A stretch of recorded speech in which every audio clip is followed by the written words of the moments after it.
ലോക്സഭാ തിരഞ്ഞെടുപ്പ് തോൽവിക്ക് പിന്നാലെ CPMന് മുന്നിൽ തലവേദനയായി നിൽക്കുകയാണ് രാജ്യസഭാ സീറ്റ് തർക്കം. ഇടതുമുന്നണിക്ക് കീറാമുട്ടിയായി മാറിയ രാജ്യസഭാ സീറ്റ് വിഭജനത്തിൽ തീരുമാനം ഇന്നറിയും. വിജയിക്കാൻ സാധ്യതയുള്ള 2 സീറ്റിൽ 1 CPM എടുക്കാൻ തീരുമാനിച്ചിരിക്കെ ബാക്കി ഒരെണ്ണം CPIക്കാണോ കേരള കോൺഗ്രസ് എമ്മിനാണോ എന്നതാണ് തർക്കം. രണ്ടാമത്തെ സീറ്റിനാണ് CPI, Kerala Congress M, RJD, NCP കക്ഷികൾ രംഗത്തെത്തിയത്. RJDക്കും NCPക്കും സീറ്റ് നൽകില്ലെന്ന് CPM നേരത്തെ അറിയിച്ചിട്ടുണ്ട്. ഇരു കക്ഷികളുമായും മുഖ്യമന്ത്രി പിണറായി വിജയനും CPM സംസ്ഥാന സെക്രട്ടറിയായ MV ഗോവിന്ദനും ചർച്ച നടത്തിയെങ്കിലും രണ്ടു കൂട്ടരും വിട്ടുവീഴ്ചയ്ക്ക് തയ്യാറായില്ല. സീറ്റ് ആർക്ക് നൽകിയാലും എതിർപക്ഷത്ത് നിന്ന് പ്രതിഷേധത്തിന് സാധ്യതയുണ്ട്. ഈ സാഹചര്യത്തിൽ CPMന്റെ സീറ്റ് ഘടകകക്ഷിക്ക് നൽകി പ്രശ്നം പരിഹരിക്കണമെന്ന നിർദ്ദേശം ഉണ്ടെങ്കിലും അതിനുള്ള സാധ്യത കുറവാണ്. അവഗണനയുടെ പേരിൽ മുന്നണിയിൽ അതൃപ്തരായി തുടരുന്ന RJD കൂടി സീറ്റിന് അവകാശവാദം ഉന്നയിച്ചതും തലവേദനയാണ്. ഇന്ന് നിയമസഭാ സമ്മേളനം തുടങ്ങാനിരിക്കെ രാഷ്ട്രീയ ഭൂകമ്പത്തിന് വഴിവെക്കാതെ സീറ്റ് വിഭജനം രമ്യമായി പൂർത്തിയാക്കുക എന്നതാണ് CPMന് മുന്നിലുള്ള വെല്ലുവിളി. UDFന് ജയസാധ്യതയുള്ള ഒരു സീറ്റ് മുസ്ലിം ലീഗിന് നൽകാൻ നേരത്തെ തന്നെ ധാരണയായിരുന്നു. CPIയുമായും കേരള കോൺഗ്രസ് എമ്മുമായും CPI ഉഭയകക്ഷി ചർച്ചകൾ നടത്തിയെങ്കിലും വിജയിച്ചിരുന്നില്ല.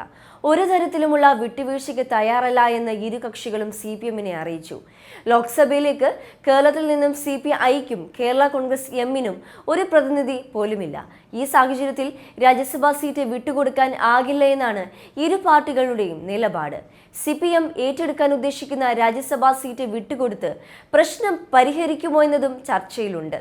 CPM കേന്ദ്ര നേതൃത്വവുമായി ആശയവിനിമയം നടത്തിയ ശേഷമാകും അന്തിമ തീരുമാനം.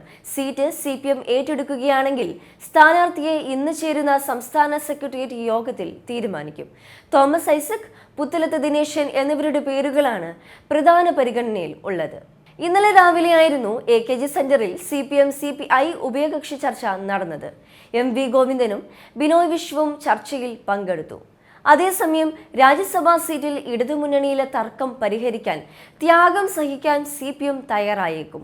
മുന്നണിയിൽ ഉറപ്പിച്ചു നിർത്താൻ കേരള കോൺഗ്രസ് എമ്മിന് സീറ്റ് നൽകേണ്ടതായി ഉണ്ടെന്നാണ് CPM നേതാക്കൾ കരുതുന്നത്. മുന്നണിയുടെ കെട്ടുറപ്പ് പരിഗണിച്ച് സീറ്റ് വിട്ടു നൽകണമെന്ന ആവശ്യം CPIയുമായുള്ള ചർച്ചയിൽ CPM മുന്നോട്ട് വച്ചിരുന്നു. അത് അംഗീകരിക്കാൻ CPI തയ്യാറായിട്ടില്ല. ഇതോടെയാണ് തങ്ങളുടെ സീറ്റ് കേരള കോൺഗ്രസിന് വിട്ടു നൽകാനുള്ള ആലോചനയിലേക്ക് നേതാക്കൾ മാറിയത്. ഇന്ന് CPM സംസ്ഥാന സെക്രട്ടേറിയറ്റിൽ വിഷയം ചർച്ചയാവും. ഇടതുമുന്നണി യോഗവും ചേരുന്നുണ്ട്. രാജ്യസഭയിലും ലോക്സഭയിലും ഓരോ അംഗങ്ങളുള്ള പാർട്ടിയായാണ് കേരള കോൺഗ്രസ് UDF വിട്ട് LDFിലേക്ക് വന്നത്. ഇത് രണ്ടും ഇല്ലാതെയാകുന്നത് പാർട്ടിയെ സംബന്ധിച്ച് പ്രശ്നമുണ്ടാകുന്നതാണെന്നും ഉഭയകക്ഷി ചർച്ചയിൽ ജോസ് കെ മാണി മുഖ്യമന്ത്രിയെയും CPM സംസ്ഥാന സെക്രട്ടറി MV ഗോവിന്ദനെയും അറിയിച്ചിരുന്നു. തിങ്കളാഴ്ച തീരുമാനം അറിയിക്കാമെന്നാണ് മുഖ്യമന്ത്രി ജോസിനോട് പറഞ്ഞത്. രാജ്യസഭാ സീറ്റിൽ ഘടകകക്ഷികൾക്ക് വേണ്ടി സീറ്റ് വിട്ടുകൊടുക്കുന്ന രീതി CPM സാധാരണയായി സ്വീകരിക്കാറില്ല. 2000-ൽ RSPക്ക് രാജ്യസഭാ സീറ്റ് നൽകിയതാണ് ഇതിലൊരു മാറ്റമുണ്ടായത്. മധ്യ കേരളത്തിൽ ഇടതുപക്ഷത്തിന് സ്വാധീനം ഉറപ്പാക്കണമെങ്കിൽ മുന്നണിക്കൊപ്പം കേരള കോൺഗ്രസ് അനിവാര്യമാണെന്ന ചിന്തയാണ് CPMനെ അലട്ടുന്നത്. ഒരു ക്യാബിനറ്റ് പദവി കേരള കോൺഗ്രസിന് വാഗ്ദാനം ചെയ്തുള്ള അനുനയ നീക്കമായിരുന്നു CPMന്റെ ആദ്യ പരിഗണനയിൽ ഉണ്ടായിരുന്നത്.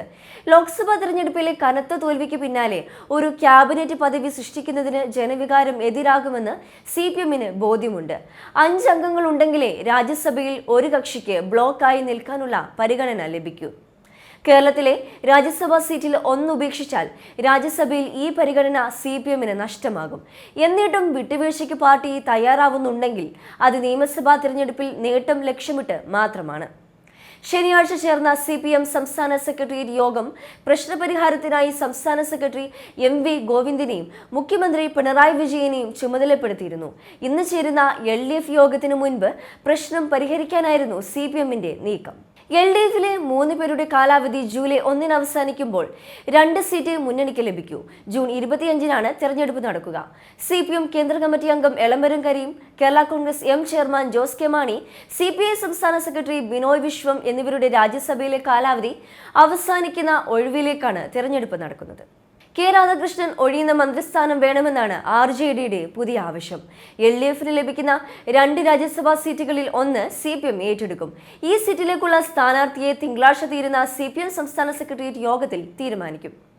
ക്യാബിനറ്റ് റാങ്കോടുകൂടി ഭരണപരിഷ്കാര കമ്മീഷൻ അധ്യക്ഷ സ്ഥാനം കേരള കോൺഗ്രസിന് നൽകുന്നതിന് വിയോജിപ്പില്ല എന്നാണ് CPIയുടെ നിലപാട്. എന്നാൽ ലോക്സഭയിൽ ഉണ്ടായിരുന്ന ഒരു സീറ്റിൽ പരാജയപ്പെടുകയും രാജ്യസഭാ സീറ്റ് ഇല്ലാതിരിക്കുകയും ചെയ്യുന്നതിൽ കേരള കോൺഗ്രസ് എമ്മിന് അതൃപ്തിയുണ്ട്.